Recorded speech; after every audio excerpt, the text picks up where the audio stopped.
and welcome to Bambasbat. Today I'm thrilled to be joined by Dr. Claire Stocks, who is a senior lecturer at the University of Amsterdam for Literary Culture and Heritage. Claire, thank you so much for coming on today. Thank you for having me, Ellen. It's a pleasure to see you again, virtually in this case. Virtually, yes, you too. So Claire was one of my lecturers at university and probably taught one of my favourite modules, which was the Aeneid. Oh, I was wondering if I was allowed to name the favourite module. Yes, we talked. Can.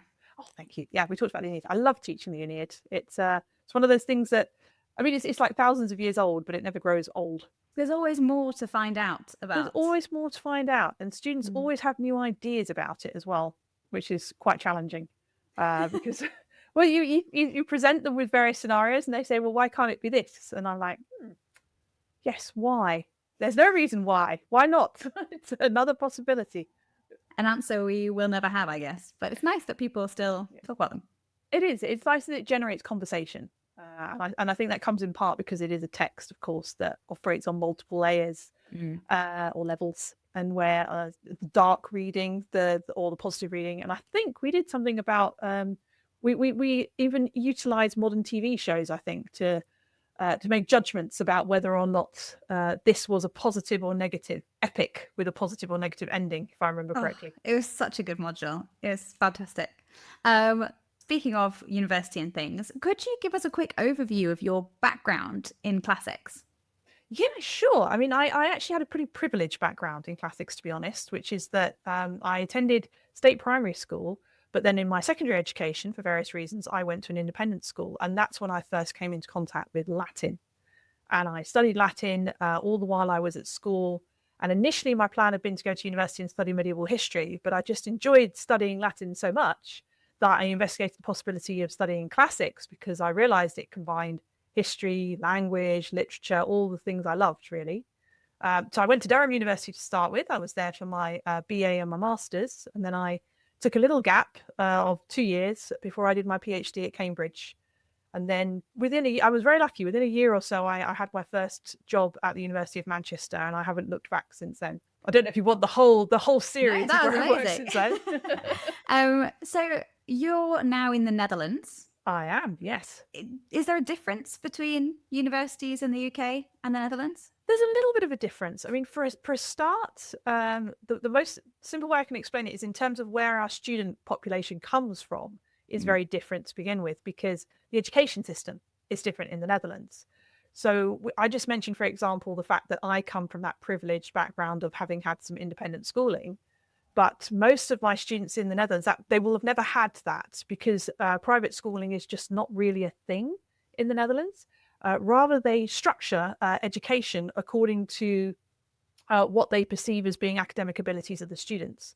And the most academic trajectory is something they refer to as the VWO, or the gymnasium system. And essentially, this is open to any student in the Netherlands, regardless of background and financial capabilities, based upon, are they able to study at a certain level? And if so, they will follow this track system, and then they automatically study Latin and or Greek as part of that system. Oh. Yeah, so this is an opportunity for anyone in the country, really, to study that. And as a result, you will see all of your students come from that background. It's a degree that's only taught in Dutch at this point in time in the universities. So you can't come and study internationally yet, although that's something that we're working on in the Netherlands. And then the other big difference is in terms of career paths afterwards, because in the UK, it's very common for students to choose something other than classics as their career path. They might go into the media, they can become accountants, all manner of different things. And those possibilities exist for Dutch students, but because the education system at school level at this moment in time required such a lot of Greek and Latin teaching across the country, many of them will go and become school teachers, because there's a bit of a shortage. So I would expect maybe 90% of my Dutch students to become school teachers, whereas, of course, it's in the other way round in the UK. Wow. 90% school teachers. Yeah, I mean, I'm sort of guessing a little bit with the percentage there, but the vast majority will become school teachers. Although increasingly we are seeing that many of our students do want to do other careers as well. And this is a pattern I've observed over the last 10 years or so. that students are thinking more broadly about their career choices now in the Netherlands. And we, as institutions, are thinking more broadly about how we can welcome international students to our programs, despite the fact that the recent political climate is such that there are concerns about how international do we want to make the Netherlands as a country in terms of its education. That's on the political level. Within the universities, we're still very internationally focused, and we want to keep it that way because we're very welcoming, obviously, as a country. That's the plan. So you went to the Netherlands previously before this job, Before is that this right? job, yes, I did. Yeah, and before Newcastle. Yeah, before Newcastle. Before Newcastle, where we met. Yes. So in 2012, I first of all went to work at Radboud University in Nijmegen, it's in the east of the country. And I worked there for 4 years before I got offered my permanent job at Newcastle University. But in that time, I also met my husband. And so it so happened for various reasons that I didn't actually move properly to the UK, that I still continued living in the Netherlands and working in the UK. And then eventually we started a family and we realized that this wasn't really feasible anymore. And then thankfully a job opportunity came up at the University of Amsterdam because we decided we wanted to stay living in the Netherlands. But you do still have some links with Newcastle University. Oh, absolutely. Yes. No, I have my visiting researcher status. So I get to continue working with some of my old colleagues, some of my archaeology colleagues as well. And I have a particular project with the Vindolanda Trust, which is one of the Roman sites by Hadrian's Wall, where we're developing games with an educational focus. So now we're just developing that project and making it more international, working with Games and Heritage in the Netherlands as well. And we're going to have a big workshop in November where we all come together and we start to think about putting a consortium together on games and heritage. Wow. Yeah. Okay, because that was going to be definitely something I wanted to talk about, your games.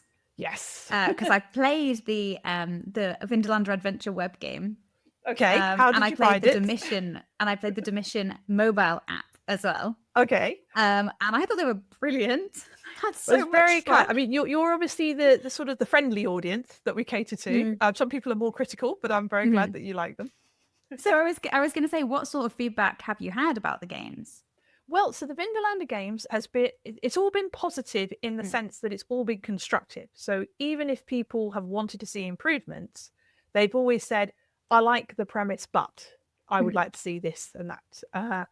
We've had some people say that they found the games a little bit simplistic, but then that was more because we were initially saying that the games for Vindolanda, for example, were aimed at the 7 to sort of 12-year-old market. Yeah, key stage 2, exactly. Whereas it became clear that we were more in the younger range for the particular games that we've designed so far. So the kids were loving it, and then the older ones got a bit bored a bit quickly. But that's part of the learning experience when it comes to designing games like this. And the good thing with the Vindolanda Trust games is they've been received very positively, in part because the Vindolanda Trust has a fantastic education department. And so they're used to working with local schools, getting local feedback. So we had a lot of investment from the local community in terms of its development, despite the problems with COVID that came about when we were launching that. And then with the Domitian game, different target audience. And in fact, we were aiming at a higher age group, but it was the younger age group, again, of his families that tended to take more enjoyment from it. The older ones felt it needed more of a game element to it because we had built a sort of a quiz aspect into it, into the Domitian game. And that worked well with the younger audience, but not so well with the older audience. So again, it was a learning experience. And then it's going forward, we want to do more. How did you get into this? So this is using your knowledge of the classical world to inform games that are already in development, or are you part of the development team? I'm part of the development team. So it was a grassroots approach. Essentially, I had been wanting to branch out my literary studies on the ancient world anyway, and to do something with Hadrian's Wall. And I had thought about initially doing a sort of game, not where you create a completely virtual environment, but where you have some virtual elements alongside the real elements. But I've forgotten the correct terminology at this moment in time. But that was something that I envisaged doing. And then a colleague of mine suggested working with the Vindolanda Trust, whom they'd worked with before. And this was back in 2016. And I got in touch with them and I realized we had a lot of overlapping interests because the Vindolanda Trust, of course, is the repository for these amazing Vindolanda texts. So we have literary accounts from the ancient world, but not Rome-centric literary accounts. They are records of daily life at the site alongside the material culture. And we thought it would be great to tell some of these stories in an authentic but still creative way and bring them to a new audience, and in particular that Key Stage 2 audience, because that was an underrepresented target audience at the Trust at that point in time. So that's how it started. And then I suddenly got into this idea of, well, what if we took it further? What if we started to think about games across the heritage sector? And this is an up-and-coming movement to be working with digital games, but it's something that can address a lot of societal challenges because we have new audiences we want to reach. For some, their only contact with the ancient world is through games. We can also use games to tell a lot of stories about what life was like in the ancient world that's relevant for today, particularly related to migration and diversity in society. And then finally, it's also a way in the challenging times of climate change and the fact that our heritage is being lost in a physical sense. We need to turn more to digital tools as a way of preserving that for future generations. So all of those aspects are the reasons why I wanted to not only get into this, but to keep going. Yeah, definitely. Yeah. Good.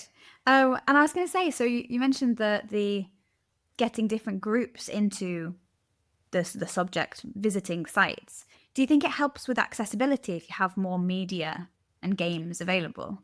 Oh, absolutely. But we also need to consider accessibility in multiple ways, because this is something we started to explore in terms of the physical access. So if you want to play a game on site, can everybody physically access different parts of the site? And then something that we need to be exploring more going forward, which is what kind of audio visual support do we need to build into the games so that they're accessible for more people, particularly people if they have hidden learning disabilities, so that they can still get enjoyment from this. But this is very much something that we're needing to work on. This is an early development and something that we will need to invest in a lot as we go forward. But thankfully, we've got good colleagues in the sciences who can help us with this. Absolutely. Do you think that, or how much do you think video games, so yours and other video games, have influenced people's perceptions of the ancient world? Oh, hugely. But what you also see increasingly with the massive AAA game companies, so those that produced Assassin's Creed and things like that, is they're very clued up on their target audiences. But as a result of this, they have tended to present stories with a very strong military focus on the ancient world, often with a Eurocentric colonial white perspective that doesn't necessarily reflect the diversity of society at that point in time and the other things that were going on beyond war as well in games. And a lot of that has been driven by market demand. But what we're seeing increasingly is that there's a more nuanced approach coming into game design. And this is something that Ubisoft behind Assassin's Creed has been working on with their discovery worlds that are attached to their games. And this is something that we as academics working in this field are also wanting to work towards, which is games that reflect more accurately the ancient world as it was, showing that it can still be fun but representative. And clearly there is a market for that, but we need to be bold in our marketing strategies and move away from traditional markets. Just out of curiosity, do you have a favourite game based in the classical world? That's a very good question. I am partial to some of the Assassin's Creed games, and I'm also partial, and I'm not just saying this because we worked with them as an industry partner, but to the Rome Total War games because of the strategy elements behind them. I've just started playing that. I've never played it before, enjoying it? And I really enjoy it, yeah. Good. I mean, I really, really enjoyed I know I'm not the target audience, but I really did like the web game about Vindolanda. I thought that was very fun. I'm glad it's reaching more people, because you have a target audience, but you always hope there's a secondary audience behind it that enjoys it. Yeah, I don't know what it says about me that a Key Stage 2 game was. Well, I mean, if you're an educator, I think that's it. Then that's important. But I think a lot of us are kids at heart, aren't we, at the end of the day? And we want to do these sorts of things. That's one of the reasons why I'm doing this, because it's fun. Exactly. And so your title, or one of your titles, is the Senior Lecturer in Literary Culture and Heritage. Yes. What does that mean? Well, I think it's in part deliberately broad to allow for its own sort of definition. But increasingly, so when I first started out as a classicist, and I would say I focus on Latin literature, that would be in quite a traditional sense of reading texts, analyzing texts, teaching about that. But now we're thinking, what if we consider that text to be part of our cultural heritage in an intangible sense as well? So you have the physicality of the text, but you also have the medium of storytelling and how that continues throughout society. And so part of what I do now as a job is to think about those connections between the source material and the cultural interaction with that source material over generations. And then that becomes essentially our heritage. Okay. Wow. That's so interesting. I really enjoy it. I'm grateful to have this opportunity to do something that's so broad and exciting. And how much do you get to decide as an academic what you are focused on, what you research? Well, I have a lot of freedom actually in research choices, and that's something that's happened increasingly. We're encouraged to think about connections with other research that's out there, and increasingly we're seeing people promoting interdisciplinary and cross-disciplinary approaches to their research, and they're happy at the university if I'm working with people in other faculties. So working with computer science is a great thing to be doing. And so I can still be nominally based as a Latin literature person or Greek and Latin literature combined, but the opportunities for broadening that and doing other things are not only there, but they're encouraged. That's really good. In my head, I thought it would be much more prescribed. You know, we have an opening in this and you have to come and... That's the traditional mode, but as long as you hit all of the criteria in terms of, can you address the needs of the department with a certain job role? Can you fulfill the teaching needs that they have in Latin and Latin literature? Then in terms of your research, as long as it's grounded in that sort of field, you can branch out and do other things as well. And with the job title I now have, that is deliberately encouraging me to be broad because it's about literary culture and heritage. And another area you're interested in is Domitian. Yes, that was where it all started. So for people who don't know anything about him, could you give us and I'm going to ask us to do the impossible, could you give us an overview of Domitian? Okay, well, so he's a Roman emperor. I think we need to say that for a start, just to clarify. So basically, he is our last Flavian emperor, and the Flavians were three emperors, father and two sons. Titus was the other son, Vespasian the father, who governed the Roman Empire from 69 to 96 AD. And Domitian, as the youngest son and the last of these, took over from his brother Titus unexpectedly, because Titus died young, in 81 AD. And when Domitian took over, this is a period of time in Rome's history where Rome had been through a lot. We'd had gone through civil wars.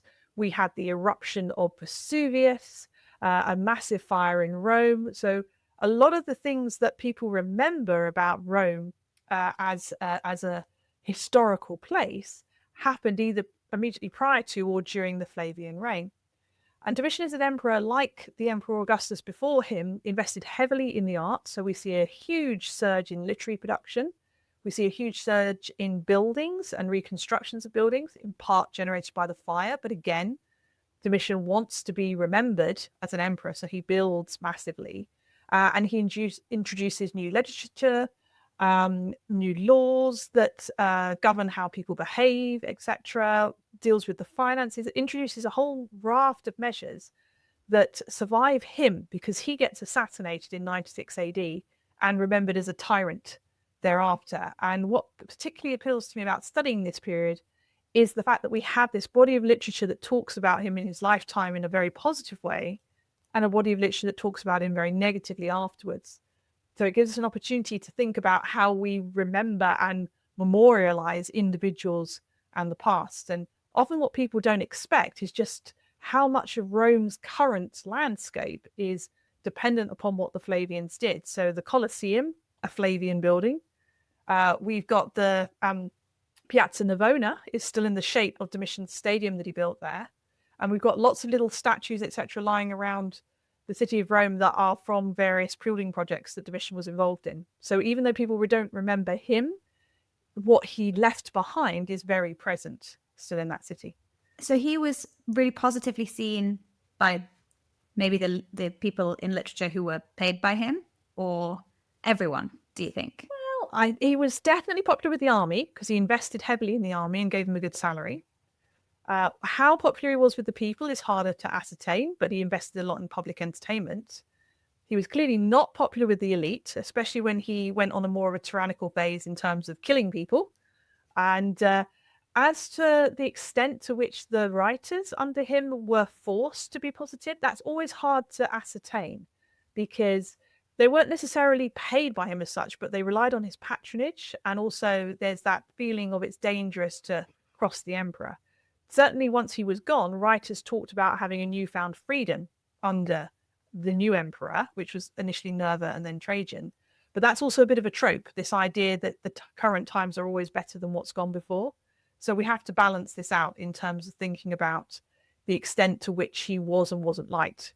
But clearly, if you're assassinated, and you're assassinated by members of the circles that in theory are closest to you, so you're members of your Praetorian Guard, senatorial involvement, possibly even your wife, that says something about people aren't happy at home, even if the general populace and the general army are supportive of him. Oh, thank you. That was a good overview of who he is. So you have been involved in an international exhibition about Domitian. Yes, that was, well, it finally came out. I have to try and remember the dates now because it got delayed due to COVID twice. But it was finally came out in December 2021, if I remember correctly. And this was in Leiden at the Dutch National Museum of Antiquity. And it ran there for several months until May. And then it moved in a slightly different form to the Capitoline Museum in Rome, where it stayed until January 2023. So that was, I was officially the co-curator for the Dutch side of the exhibition, and then I was affiliated with the Capitoline Museum side of the exhibition. What was the sort of theme, other than Domitian, of the exhibition? Well, we called it God on Earth because we wanted to explore this idea of the extent to which Domitian cultivated this image of divinity during his lifetime, and did that make him distinct from other emperors before him. And we came to the conclusion that he did push the barriers a bit further than any emperor before him had, in terms of representation, both in literature, but also in terms of statues and other imagery. So how does that start? How do you start an exhibition in a museum? Well, I'm not naturally trained as a curator. It was an opportunity that came along. Essentially, I had an idea with a colleague, Professor Eric Mormon, my colleague from Radboud University, and this was prior to my moving to Newcastle University. And he's an archaeologist, and he has also curated a number of exhibitions.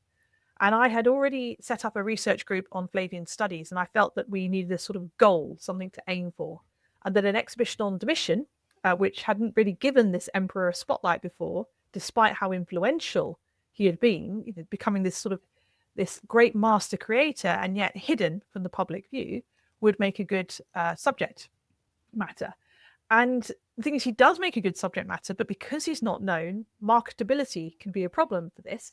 But thankfully, we also received funding and support from a Dutch program on classical research, a research program called Anchoring Innovation. And they supplied significant funding to start the exhibition rolling. And then the Dutch National Museum of Antiquity was willing to take on the project. And from that point on, we then had an additional 2 curators join us, my dear colleagues, Dr. Nathalie De Haan and Dr. Aurora Raimondi Comenesi, who though both of whom have been involved in exhibitions before and have good connections with Italy, etc. And from that point on, we started to develop this exhibition at the Leiden Museum, but also in collaboration with the Capitoline Museum in Rome, where some of our best pieces came from. So it was very exciting over the 5+ year development. And even though COVID temporarily shut us down, as well as delaying us by a year, we still managed to get out there and have some good reviews, have some good attendance, etc., before it then went to Rome. And you've continued with your Domitian love since, or have you been moving on and doing other things? They're still very much there. So I'm currently working on a volume with my co-curators and some other colleagues as well, which is the proceedings from the big conference we had to wrap up the exhibition. And then moving forward, Flavian studies in general, this is something that I'm working on with my international partners. We want to set up a Flavian Center in Amsterdam and use Flavian period as a kind of case study for exploring different ideas of identity in the imperial period and the interaction of material culture with literature and text, numismatics, all those sorts of things as well. So that is very much still a project that I'm working on in addition to my gaming projects. Excellent. And I know they coexist in the Domitian app that They you do, can get, exactly. which I'm very much enjoying. I like the puzzles. I think I'm a I'm puzzle glad you like person. the puzzles. Yes. Um, We're going to have to archive the game soon, unfortunately, because essentially you need to have enough support software to update it on a regular basis. But we don't have the funding for that. But that's okay, because it was always a sort of prototype game, and we'll be moving on to the next stage. It's not going to be disappearing. It's just archived temporarily. And then it hopefully will be the first in a series of games about Roman emperors that we hope to design around the city of Rome. oh, excellent. Yes, that's the plan. Do you ever, oh, I say ever, do you use the archaeology that we know about to inform how the game is set out? Oh, yes, absolutely. I mean, we work with archaeologists in the game design and in terms of the layout. And the company that designed the Domitian game, for example, has their own archaeologists that they will hire to help with their 3D designs. That's a cool job. Yeah. And then, of course, with Vindolanda, I mean, it's an archaeological site. So they have all the resources they need on site to inform how we design that, the overview of the game. Do you think it's beneficial to be at the site, for especially the Vindolanda ones, while playing them? Or is it just as beneficial to do that away from the site? Well, that was always our idea, that we wanted people to play the game on site so that it enhanced their site visit. But what we found when we launched it during COVID is that people also enjoyed playing it at home. And if anything, it then encouraged them to come to the site. So I would say now that we still want people to play on site so that they can experience the location, but that clearly there are benefits and enjoyment that can be gained from playing it at home. You mentioned that you've had a conference because of the exhibit on Domitian. At conferences, well, first of all, how often do you have conferences like that in the ancient history world? Oh, I mean, we have conferences all the time in all different subject areas. But within the Flavian studies in particular, it's a very active group of international scholars. So they tend to meet at least once a year somewhere. It won't be the same. I mean, a lot of the same people will go to these conferences, but they'll be organized by all different people. So it's a very active community. And one of the reasons for thinking about setting up a Flavian Center is just so that we have a place where we can all say what we're doing, and so that everyone knows what's coming up, rather than relying on word of mouth or emails, etc. I mean, I suppose some people might say, do we not know everything by now? What would your answer be to that? I would just say that I'd go back to that conversation we had about the Aeneid, which is, you might think you know everything, but it's quite clear that there will always be new opportunities to bring new perspectives and new theories to what we have. We'll also make new discoveries archaeologically as well. So I don't have any doubts that we will continue to evolve as a discipline, and we'll continue to appreciate it in a new way going forward. Of all the things that you've done in your career so far, what's been like your most enjoyable thing that you've found the most exciting? That's really hard to judge. But and part that's because with the games that I'm doing with Vindolanda, I'm loving doing that, but it's also a work in progress. So I'm always seeing that developing and going forward. So probably I would pick the moment of the Domitian exhibition insofar as that was the culmination of something. And then you could see what you've achieved in that moment. And then it gets, as exhibitions do, because they're temporary, it finishes. And so then you move on and do the new thing. So I pick that as a highlight moment, because the other things, I'm still loving them and enjoying them, but they're in development, and are always in development. And I see them going forwards and progressing further. Yeah, you're not being able to take a step back and say, that's done now. No, exactly, And I've because loved it's it. always going forwards. Whereas with the exhibition, there came a moment where you could take that step back, and that was really satisfying. Do you know what you'd like to do more of in the future? I really enjoy working with the heritage sector, absolutely. So that's something that I want to keep doing. And I've enjoyed the limited amount of work I've done with the industry sector so far. So working more collaboratively all together when it comes to designing video games, I feel is quite an exciting way forward for me and for my research. So that's what I want to be doing more of. And just as sort of an overview, in your day-to-day at the university, what are you doing? Oh my goodness, it varies from week to week, because you see, when you're hired at a university, we're not just hired to teach, we're hired to teach, to do research, administration. And so during the teaching period, naturally, that's at the forefront.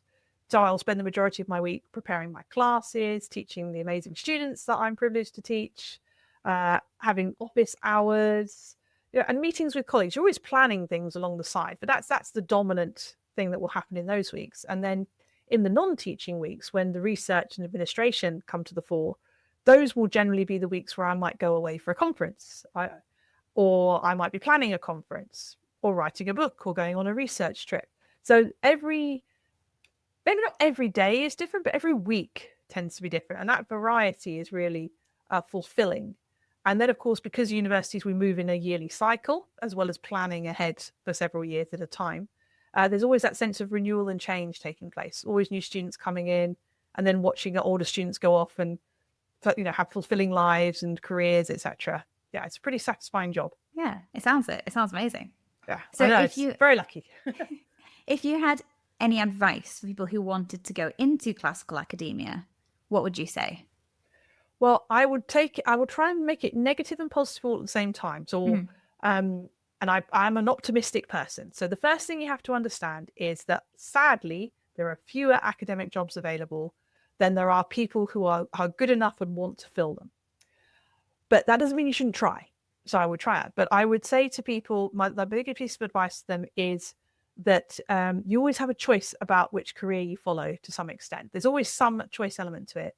And you should always love and enjoy what you do. So if you're trying to pursue a career in academia and for whatever reason the circumstances aren't working out and you're not happy, then I would say that's when you should evaluate whether you might pursue another choice, because academia can be really fulfilling and exciting. It's also hard work.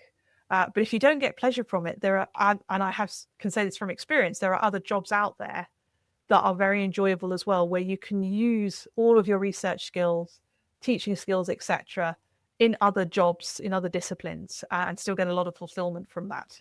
I have talked to other academics who've said similar things, that they love it, but it can be hard to get into and stick with. It can be, and it can be very challenging in the early stages. And this is why I say don't do something if you're ultimately unhappy with it, because sometimes it can be a job that requires you to move location or even to different countries. And if you have made the decision actually you don't want to do that for their family reasons, etc., then that's all right as a choice. You're not a failure because you decide not to pursue that option. And then it can also be quite upsetting if you only go from one temporary job to another, because there's a huge amount of financial instability. It reduces the access opportunities for people from certain backgrounds, because some people financially are not able to sort of stay in the game, as it were, for the length of time it takes to get that permanent contract. And so it can be a very stressful, sometimes upsetting position to be in. And that's what we want to be avoiding. We want to be creating job stability for people. We don't want to be taking advantage of contingency staff if we can. I know that there have been trends and movements towards creating more long-term contracts and job stability, and ultimately that's what we want. But I've also heard from young scholars who say that they feel that that gives them no opportunity in the market at all. If there's no opportunity to do some hourly teaching, they can never get the experience that gets them the interview for a job. So it's a very difficult situation in terms of how do we think about how we protect staff? How do we encourage new talent to come through? How do we make sure it's accessible for people of all backgrounds? And these are challenges we're all facing, and I don't have an easy answer to it, unfortunately. But that is why I always say the happiness element is so important, because you don't want to be somebody who is unhappy with their job choices and their quality of life and their work-life balance, all because they're aiming for something that they might get 10 years in the future. That's we have to look out for our mental health and happiness. And if anyone said, I want to be a classics professor, should I do it? I would absolutely encourage them to go for it. Absolutely. Yeah. Just because the odds, the odds have stacked against me, but I got the job. But this is why I always say that enjoyment element with it, because you should never not try if you want to do it. You should never think that you won't be the one that can get there, because you can get there. But just be aware of all of the aspects that come with that and the difficulties, and then work out what you're prepared to do and what you're prepared to put up with before you, in a sense, you've reached your finish points. Because then whatever the result is, whether you get that job in academia or not, you'll know you've made that right decision and you'll feel confident in that decision. And that's how you move forward, whether that's in academia or with a different job. Well, that was very inspiring. Now I want to be a classics academic. Why not? Yeah, exactly. Start now. Well, I say start. We Continue. need the PhD first. I mean, that's quite important these days. Yes, I'll get on it. Excellent. Oh, but thank you so much, Claire. This has been so wonderful to just listen to you talk again. I've really missed it. It's been fabulous. And it's so interesting, all the things you've been doing with gaming and about Domitian and your exhibition. So thank you. You're very welcome. It's been a pleasure talking to you too and having a chance to catch up. Yes, very, very nice. And everyone else, thank you so much for joining me. And I will see you next time on Bambasbat.